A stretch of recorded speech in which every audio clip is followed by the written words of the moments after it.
नमस्कार दोस्तों, इन्फ्राटॉस के एक नए एपिसोड में आपका स्वागत है। तो चलिए शुरू करते हैं। पहली खबर की शुरुआत करते हैं तमिलनाडु से, जहां पर दोस्तों जैपनीज कंपनी शिबोरा मशीन लिमिटेड के द्वारा भारत में उनका एक नया मैन्युफैक्चरिंग प्लांट सेटअप कर दिया गया है और यहाँ पर उन्होंने 275 करोड़ रुपीस की इन्वेस्टमेंट की है। दोस्तों ये इनका ओवरऑल तमिलनाडु में दूसरा मैन्युफैक्चरिंग प्लांट है जिसको चेम्बराबक्कम के आसपास सेटअप किया गया है। इसी प्लांट के बगल में इनका एक प्लांट पहले से ऑपरेशनल है जिसको नवंबर 2022 में ओपन किया गया था। उस प्लांट में 1200 के आसपास मशीन्स की मैन्युफैक्चरिंग कर पाते थे, लेकिन इस प्लांट के एडिशन के चलते इसकी टोटल कैपेसिटी 4000 मशीन्स के आसपास पहुंच चुकी है। 275 करोड़ में से 50 करोड़ लैंड एक्विजिशन के ऊपर खर्च किए हैं, जबकि 175 करोड़ रुपीस कंस्ट्रक्शन के ऊपर खर्च किए गए हैं। और बेसिकली इनके द्वारा इंजेक्शन मोल्डिंग मशीन्स की मैन्युफैक्चरिंग की जाती है, जिनका इस्तेमाल auto components, electrical and house hold furniture, packaging, medical equipment इस तरह के अलग अलग एरियाज में होता है।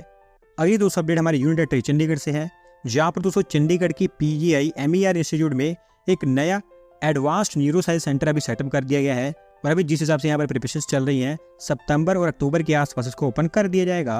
दोस्तों न्यूरोसाइंस सेंटर एक काफ़ी बड़े स्केल का सेंटर है जो फैला है 47,619 स्क्वायर मीटर के एरिया में। एक मल्टी स्टोरी बिल्डिंग यहाँ पर इसके लिए बनाई गई है, जिसमें 3 बेसमेंट्स हैं, 1 ग्राउंड फ्लोर है, जबकि 6 एडिशनल फ्लोर्स हैं। 232 कार्स की पार्किंग फैसिलिटी भी यहाँ पर बनाई गई है। 300 बेड की इस फैसिलिटी में latest lab services, skull based surgery और न्यूरोसाइंस से रिलेटेड अलग अलग सर्विसेज यहाँ पर की जाएंगी। अभी यहाँ पर majority of the works complete हो चुके हैं। सितंबर अक्टूबर के आसपास ये ओपन हो जाएगा और उसके बाद 25 बेड की क्रिटिकल केयर यूनिट, 15 बेड की कैपेसिटी वाली 24/7 इमरजेंसी सर्विस और 20 बेड के न्यूरो रिहेबिलिटेशन सेंटर को भी यहाँ पर सेटअप किया जाएगा। अगली दोस्तों अपडेट नोएडा से है, जहाँ पर दोस्तों Indian solar manufacturing company Indo solar के द्वारा नोएडा में एक नई फैक्ट्री ओपन कर दी गई है और यहाँ पर वो सोलर मॉड्यूल्स की मैन्युफैक्चरिंग करेंगे। दोस्तों इंडो सोलर वॉरी एनर्जीज की एक सब्सिडरी कंपनी है और काफ़ी तेज़ी से हमारे देश में नई नई फैक्ट्रीज को ओपन कर रहे हैं। आज से जस्ट कुछ महीने पहले इन्होंने अनाउंस किया था कि वो आंध्र प्रदेश में एक नई मैन्युफैक्चरिंग प्लांट को सेटअप करेंगे, जहाँ पर सेल्स और मॉड्यूल्स दोनों की मैन्युफैक्चरिंग की जाएगी। लेकिन जो नोएडा में इन्होंने प्लांट सेटअप किया है, वहाँ पर सिर्फ मॉड्यूल्स की ही मैन्युफैक्चरिंग की जानी है। 1.3 गीगावाट की इसकी मैन्युफैक्चरिंग कैपेसिटी है और होपफुली इसके चलते हंड्रेड्स ऑफ जॉब्स भी जनरेट हो पाएंगी। अगली दो update Indian automotive company Ashok Leyland से है, जिनको Maharashtra state road transport corporation से एक और बस कॉन्ट्रैक्ट मिल गया है और ये उनका फुली बिल्ड बसेस की कैटेगरी में आज तक का सिंगल लार्जेस्ट ऑर्डर है। दोस्तों इस कॉन्ट्रैक्ट की वैल्यू 982 करोड़ के आसपास बताई गई है, जिसके अंतर्गत 2104 बसेस डिलीवर की जाएंगी, जो सभी की सभी लेटेस्ट CMVR स्टैंडर्ड से बनी होंगी। हर तरह की एडवांस फैसिलिटीज यहाँ पर सेटअप की जाएगी, जो कि आपको यूजुअली किसी भी और ई बस में देखने को मिल जाती है। और अशोक लीलैंड के डेडिकेटेड बस मैन्युफैक्चरिंग प्लांट्स में इन बसेस की मैन्युफैक्चरिंग की जाएगी। इसके कुछ पार्ट्स राजस्थान के अलवर में बनाए जाएंगे, जबकि इन बसेस के कुछ पार्ट तमिलनाडु के कैपिटल चेन्नई में बनाए जाएंगे और फिर दोनों को मिलाकर इस बस को इंटीग्रेट किया जाएगा। और जैसा कि कॉन्ट्रैक्ट में कहा गया है, अगले महीने से इनकी डिलीवरी स्टार्ट हो जाएगी।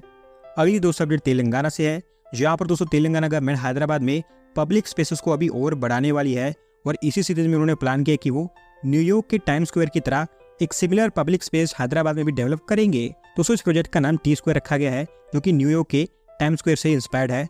रायदुर्गम में जो नॉलेज सिटी है वहाँ पर इसको बनाने की बात की गई है, जहाँ पर इनिशियली एक बड़ा ओपन प्लाजा सेटअप किया जाएगा और ये एक टाइप की डाइवर्स प्लेस होगी, जहाँ पर सॉफ्ट ग्रीन और माइक्रो अर्बन प्लेसेस बनाई जाएंगी।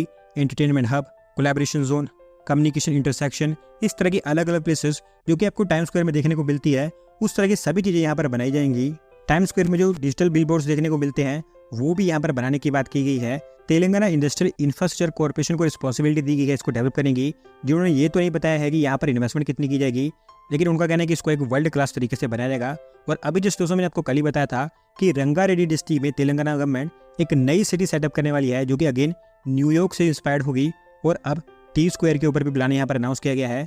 अभी इसको लेकर रिक्वेस्ट फॉर प्रपोजल फ्लोट कर दिया गया है, जिसके अंतर्गत कंसल्टेंट को हायर किया जाएगा जो इसके लिए DPR और फिजिबिलिटी बनाने का काम करेगा। देखते हैं कि ये प्रोजेक्ट आगे बढ़ पाता है या फिर नहीं। अगली दोस्तों अपडेट गाजियाबाद से है, जहाँ पर दोस्तों गाजियाबाद डेवलपमेंट अथॉरिटी उनके एरिया में अभी एक और नई टाउनशिप को बनाने वाली है और इसको लेकर प्रीलिमिनरी वर्क स्टार्ट हो चुका है। दोस्तों टाउनशिप एक state of the art township होगी, जिसको गाजियाबाद में RITS कॉरिडोर के अलॉन्ग बनाया जाएगा। स्पेसिफिकली जो TOD जोन्स है उनसे थोड़ा सा बाहर इसको बनाया जाएगा। नया गाजियाबाद इसका नाम होगा, जहाँ पर 5000 के आसपास लोग रह पाएंगे। 1000 हेक्टेयर के एरिया में फैली होगी, जहाँ पर plots, group housing land, commercial और रिक्रिएशनल फैसिलिटीज यहाँ पर बनाने की बात की गई है। इसको बनाने के लिए जितना भी खर्च आएगा उसमें से 50% पैसा गाजियाबाद डेवलपमेंट अथॉरिटी खर्च करेगी, जबकि 50% कंट्रीब्यूशन यूपी गवर्नमेंट का होगा। RITS के अलावा ईस्टर्न पेरीफेरल एक्सप्रेसवे से भी डायरेक्टली कनेक्टेड होगा। इंदिरापुरम, जो कि गाजियाबाद की one of the best establish residential locality मानी जाती है, उसके कंपैरिजन में काफ़ी बेहतर बनाई जाएगी। और अभी गाजियाबाद डेवलपमेंट अथॉरिटी ने इसका प्रपोजल यूपी गवर्नमेंट के पास में भेज दिया है अप्रूवल के लिए। जैसे ही वहाँ से अप्रूवल आती है तो इसकी DPR के लिए कंसल्टेंट को हायर किया जाएगा। अगली दोस्तों अपडेट अगेन हैदराबाद से है, जहाँ पर दोस्तों रोड कनेक्टिविटी को इम्प्रूव करने के लिए ग्रेटर हैदराबाद म्युनिसिपल कॉर्पोरेशन 6 नए फ्लाईओवर्स और अंडरपासेस का कंस्ट्रक्शन करने वाला है और इसके लिए वो 586 करोड़ रुपीस खर्च करेंगे। तो उससे पूरा का पूरा इंफ्रास्ट्रक्चर जुबली हिल्स में KBR पार्क के आसपास बनाने की बात की गई है। अगर एग्जैक्ट लोकेशन की बात करूं तो KBR पार्क, फिल्म नगर जंक्शन, बंजारा हिल्स, इस तरह की अलग अलग लोकेशन पर ये बनेंगे। सबको लेकर एक ही बार में टेंडर फ्लोट किया जाएगा, जहां पर एक कंसल्टेंट को हायर किया जाना है जो सबसे पहले इनके लिए सर्वे करेगा, जिसमें traffic congestion, design specifications, flyovers के इम्पैक्ट, इस तरह की अलग अलग चीज़ों को असेस किया जाएगा। अगले 15 दिनों के अंदर अंदर कंसल्टेंट को हायर किया जाएगा और फिर वो अगले 15 दिनों के अंदर अंदर इसकी स्टडी को कंप्लीट कर देगा। उसके बाद आप कह सकते हैं कि इसका कंस्ट्रक्शन स्टार्ट हो पाएगा। अगली दोस्तों अपडेट हमारे एक्सपोर्ट्स को लेकर है, जहाँ पर दोस्तों ministry of commerce and industry के द्वारा जून महीने के एक्सपोर्ट डेटा को हमारे सामने रख दिया गया है और यहाँ पर उन्होंने बताया कि हमारे मर्चेंडाइज एक्सपोर्ट्स में ईयर बेसिस पर 2.6% का ग्रोथ देखने को मिला है। दोस्तों अगर मैं डेटा में आपको बताऊं तो जून में हमारे मर्चेंडाइज एक्सपोर्ट्स $35.2 बिलियन के रिकॉर्ड किए गए हैं, जहां पर हालांकि 2.5% का ग्रोथ तो देखने को मिला है, लेकिन ये अपने आप में 7 मंथ लो लेवल पर है, क्योंकि लास्ट 5-6 महीनों से हमारे मर्चेंडाइज एक्सपोर्ट्स रिबाउंड कर रहे थे, जिससे उम्मीद थी कि हमारे मर्चेंडाइज एक्सपोर्ट्स अभी नया रिकॉर्ड कायम करेंगे, लेकिन अभी उसके ऊपर थोड़ा सा ब्रेक लगता हुआ दिखाई दे रहा है। इसके कॉन्ट्रास्ट में हमारे जो मर्चेंडाइज इंपोर्ट्स हैं उनमें भी यूनिट बेसिस पर 4.9% का ग्रोथ देखने को मिला है। $56.18 बिलियन के वो रिकॉर्ड किए गए हैं और इसके चलते ओवरऑल जो ट्रेड डेफिसिट रहा है जून महीने का वो $20.98 बिलियन का रहा है। इस फाइनेंशियल ईयर के पहले क्वार्टर में मर्चेंडाइज एक्सपोर्ट्स और सर्विस एक्सपोर्ट्स दोनों को मिलाकर $200 बिलियन का आंकड़ा हमने क्रॉस कर दिया है, जो कि राइट डायरेक्शन में जा रहा है, क्योंकि इस फाइनेंशियल ईयर में हमारी गवर्नमेंट के द्वारा टारगेट सेट किया गया है कि टोटल एक्सपोर्ट्स $800 बिलियन को क्रॉस करने चाहिए सर्विस और मर्चेंडाइज को मिलाकर। अगर आप उसको हर एक क्वार्टर में डिवाइड करें तो हर क्वार्टर में $200 बिलियन को क्रॉस होना चाहिए। अभी पहले क्वार्टर में तो ये $200 बिलियन क्रॉस कर चुका है। होपफुली ये मोमेंटम आगे भी कंटिन्यू रहेगा।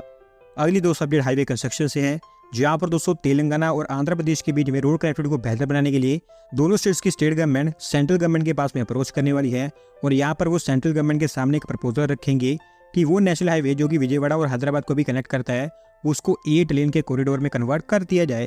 दोस्तों अभी इन दोनों सिटीज को एक 4 लेन का हाईवे कनेक्ट करता है, जो कि नेशनल हाईवे 65 का एक हिस्सा है और ये हमारे देश का one of the most busiest highway माना जाता है, जिसके चलते NHAI ऑलरेडी इसको एक 6 लेन के हाईवे में कन्वर्ट कर रही है। पर क्योंकि ये भी ट्रैफिक के लिए कम होगा तो दोनों स्टेट्स की गवर्नमेंट ये चाहती है कि इसको अब एक 8 लेन के कॉरिडोर में कन्वर्ट कर दिया जाए और इसी प्रपोजल को वो सेंट्रल गवर्नमेंट के पास में लेकर जाएंगे। देखते हैं कि इसको अप्रूवल मिल पाती है या फिर नहीं। आज की दोस्तों लास्ट अपडेट गुरुग्राम से है, जहाँ पर दोस्तों गुरुग्राम मेट्रोपॉलिटन डेवलपमेंट अथॉरिटी ने फाइनली ताऊ देवीलाल स्टेडियम के मॉडर्नाइजेशन को अप्रूव कर दिया है और काफी लंबे समय से पेंडिंग प्रोजेक्ट के ऊपर अब काम हो पाएगा। दोस्तों ताऊ देवीलाल स्टेडियम एक मल्टीपर्पज स्पोर्ट्स कॉम्प्लेक्स है, जहाँ पर कई सारी स्पोर्ट फैसिलिटीज हैं, क्रिकेट और फुटबॉल, ये मेन फैसिलिटीज यहाँ पर लोकेटेड हैं, लेकिन 634.3 करोड़ रुपये खर्च करके इसको एक state of the art sports complex में कन्वर्ट कर दिया जाएगा, जहाँ पर modern football arena, dedicated badminton courts, archery practice zones, indoor और आउटडोर स्विमिंग पूल्स, ऐसी कुछ चीज़ें यहाँ पर बनाई जाएंगी। एग्जिस्टिंग क्रिकेट स्टेडियम यहाँ पर मेन हाईलाइट होगा, क्योंकि उसको रेनोवेट करके इंटरनेशनल स्टैंडर्ड का बना दिया जाएगा, जिसकी सीटिंग कैपेसिटी 35,000 पर्सन्स की होगी। होपफुली अगले 2 सालों के अंदर अंदर ये रेनोवेट हो जाएगा। दोस्तों आज की वीडियो में बस इतना ही। अगर आप अपनी तरफ की अपडेट सबमिट करना चाहते हैं तो डिस्क्रिप्शन में दिए गए लिंक पर क्लिक करके सबमिट कर सकते हैं। और अगर आज की वीडियो पसंद आई हो तो वीडियो को लाइक करें, चैनल को सब्सक्राइब करें। धन्यवाद वीडियो को देखने के लिए।